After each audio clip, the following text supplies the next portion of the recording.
હાલો ભક્તો, કેમ છો બધા? મહાદેવર, જય શ્રી કૃષ્ણ, સુપ્રભાત. આજે આપણે 2 તારીખે હનુમાન જયંતિ છે, એટલે હનુમાનજીની થોડી વાત કરીએ. આપણે સૌ જાણીએ છીએ, છતાંય આપણે હનુમાનજીને આજ યાદ તો કરવા જ જોઈએ. એ પહેલાં પ્રણામ કરી લઈએ. શ્રી ગણેશાય નમઃ, શ્રી સરસ્વત્यै નમઃ, શ્રી માતૃપિતૃ ચરણ કમલેભ્યો નમઃ, શ્રી હનુમંતાય નમઃ, શ્રી રામચંદ્ર ભગવાન દેવ કી જય. ભક્તો, હનુમાનજીની પ્રાર્થના કરી લઈએ. મનોજવમ મારુતતુલ્ય વેગમ જીતેન્દ્રિયમ બુદ્ધિમતામ વરિષ્ઠમ વાતાત્મજં વાનરયોથમુખ્યમ શ્રીરામચંદ્રમ શરણમ પ્રપદ્યે. ભક્તો, હનુમાનજી એ આપણા અત્યારે કળિયુગના એક હનુમાનજી અને ગણપતિ બે આપણા કળિયુગના હાજરા હજુર જીવતા દેવ કહી શકાય. જ્યારે ભગવાન શ્રી રામ સ્વધામ પધારવાના હતા ત્યારે એ અયોધ્યાવાસીઓને પણ લઈને ગયા હતા. હનુમાનજી તો તૈયાર જ હતા. ત્યારે ભગવાને હનુમાનજીને એવું કહ્યું કે હજી તો દ્વાપર યુગ આવશે અને પછી કલયુગ આવશે, અને કલયુગમાં તમારે ખાસ મનુષ્યને જરૂર પડશે. એટલે તમારે ભક્તિનો પ્રચાર કરવાનો છે, લોકોની અંદર ધર્મભાવ જગાવવાનો છે, અને ધર્મવાળા જે કંઈ લોકો છે એ બધાને તમારે મદદ કરવાની છે. એટલે તમે પૃથ્વી ઉપર રહો. અને ભગવાનની આજ્ઞા શિરોધાર્ય કરી હનુમાનજી ત્યારથી પૃથ્વી ઉપર આપણા માટે, આપણા કલ્યાણ માટે, આપણા હિત માટે રહ્યા છે. અને આજની તારીખમાં તેઓ રામ નામનો જપ કરે છે. જ્યાં પણ રામકથા ચાલુ હોય ત્યાં હાજરી આપે છે. તમને એમ થશે કે આટલી બધી જગ્યાએ એકસાથે રામકથા હોય તો દરેક જગ્યાએ હનુમાનજી 2-2 મિનિટ તો જાય જ છે, અને એનું આખું પૃથ્વીનું ચક્કર એક દિવસમાં ફરી લેતા હોય છે. તો આ હનુમાનજીની આપણે કેટલું મહત્ત્વ છે એ આપણે સૌ જાણીએ છીએ. હનુમાનજીનું નામ અને રામનું નામ કેટલું બધું આપણા માટે ઉપયોગી છે. હનુમાનજી એમ કહેવાય કે આપણે કહીએ છીએ ને, બલ બુદ્ધિ વિદ્યા દેહું. હનુમાનજી બળ, બુદ્ધિ ને વિદ્યા આપનારા છે.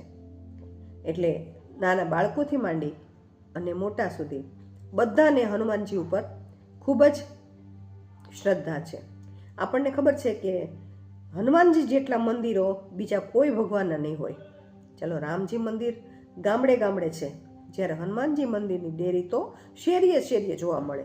અને દર શનિવારે નાના બાળકો પ્રસાદી ધરાવશે અને આરતી કરશે. અને હનુમાન જયંતિ હોય ત્યારે પણ દરેક નાના મોટા સૌ હનુમાનજીને પ્રણામ કરે છે. હનુમાનજી શક્તિના દેવ છે, કારણ કે હનુમાનજીનું એમ કહેવાય કે હનુમાનજીનો જન્મ તો જે અંજના માતા એ શાપિત અપ્સરા છે, હનુમાનજી તેના પુત્ર છે. એટલે અંજના માતાએ વર્ષો સુધી ભગવાન શિવની તપસ્યા કરી અને ભગવાન શિવ પાસે એવું માંગ્યું કે પ્રભુ, તમારા જેવો શક્તિશાળી, બુદ્ધિશાળી અને કલ્યાણકારી પુત્ર મને આપો. ત્યારે મહાદેવજી એવું કહ્યું કે એવું તો કોઈ ન હોય, મારો જ અંશ હું તમને પુત્ર તરીકે આપીશ અને તમારી ઈચ્છા પ્રમાણે એ હશે.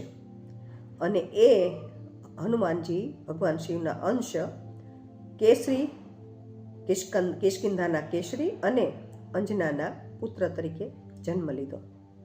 એટલે હનુમાનજીને કેસરી નંદન કહેવાય છે, અંજના પુત્ર કહેવાય છે. અને કેસરીના એમ કહેવાય, કેસરીજીના કુળ દેવતા વાયુદેવ છે. વાયુદેવને એ લોકો રોજ કુળદેવ તરીકે પ્રણામ કરે અને પુત્રના જન્મ પછી પણ પ્રાર્થના કરી હતી કે આ તમારો પણ પુત્ર છે, એટલે તમારે એનું રક્ષા કરવાની છે. અને વાયુદેવે એને પોતાના જેવી ઉડવાની શક્તિ આપી પુત્ર સમજીને. અને બીજો એક પ્રસંગ બન્યો છે જેમાં પણ એણે એક પિતા તરીકેનો રોલ ભજવ્યો છે. આપણે સૌ જાણીએ છીએ આ પ્રસંગ કે બાળપણમાં સૂર્ય ભગવાનને એક સરસ મજાનું કેસરી કલરનું ફળ સમજી અને હનુમાનજી તે ફળ ખાવા માટે છેક સૂર્ય સુધી પહોંચી ગયા હતા. તેને રોકવાના પ્રયત્નો કોઈના સફળ ન થયા. એટલે ઇન્દ્રદેવે પોતાના વજ્રનો ઘા કર્યો. અને વજ્ર તો અમોઘ છે, આપણને ખબર છે. વજ્રનો ઘા થવાથી હનુમાનજી મૂર્છિત થઈ ગયા અને પડતા પડતા નીચે આવ્યા. પવનદેવને ખબર પડી એટલે પવનદેવને એને ઉચકી લીધા અને એને લઈને સીધા પાતાળમાં વયા ગયા. એટલો બધો ગુસ્સો આવ્યો કે મારા પુત્રને તમે આવી રીતે કર્યું છે ને હવે આ વજ્ર લાગ્યું છે તો નાશ નક્કી જ છે. તો જો મારો પુત્ર ન જીવે તો હું સૃષ્ટિમાં કોઈને નહીં જીવા દઉં. આ ગુસ્સાથી તેણે દરેક જગ્યાએથી પોતાનો પવન ખેંચી લીધો. અને એ પવન ન મળવાથી એમ કહેવાય ને કે પશુ પક્ષી જીવ જંતુ મનુષ્ય સર્વે તરફડવા લાગ્યા. એટલે બધા દેવો બ્રહ્માજી પાસે આવ્યા અને બ્રહ્માજી વિષ્ણુ ભગવાન પાસે, વિષ્ણુ ભગવાન મહાદેવજી બધા ફટાફટ એ પવનદેવ પાસે આવ્યા અને પવનદેવને પ્રાર્થના કરી કે આખી સૃષ્ટિનો નાશ થઈ જશે. પવનદેવ કે હું કાંઈ ન જાણું, મારો પુત્ર બચાવો. ત્યારે ભગવાન શિવે હનુમાનજીને જીવંત કર્યા અને પવનદેવે પોતાને પવન બધે છોડ્યો અને સૃષ્ટિની એમ કહેવાય ને કે સૃષ્ટિ બચી ગઈ. એટલે પછી બધા દેવોએ પ્રસન્ન થઈ અને હનુમાનજીને એક એક વરદાન આપ્યા. અને એ વરદાનની આપણે આવતીકાલે વાત કરીશું. પણ એ પહેલાં આપણે કે એનું નામ હનુમાન પડ્યું એનું કારણ એ છે કે ઇન્દ્રનું વજ્ર હનુમાનજીની હનુ એટલે કે દાઢી ઉપર લાગવાથી એને ઇન્દ્રદેવે એનું નામ હનુમાન પાડ્યું.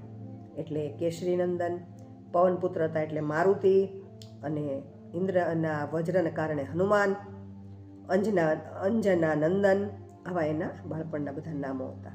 તો ચાલો ભક્તો, આપણે હનુમાનજીને પ્રણામ કરી, હનુમાનજીની ધૂન કરી આપણે આજે આ વાતને અહીં પૂર્ણ કરીશું.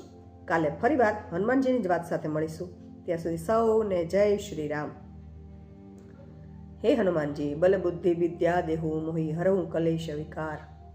શ્રી રામ જય રામ જય જય રામ. રીમ રામ જય રામ જય જય રામ. રીમ રામ જય રામ જય જય રામ. રીમ રામ જય રામ જય જય રામ. ચાલો આવજો.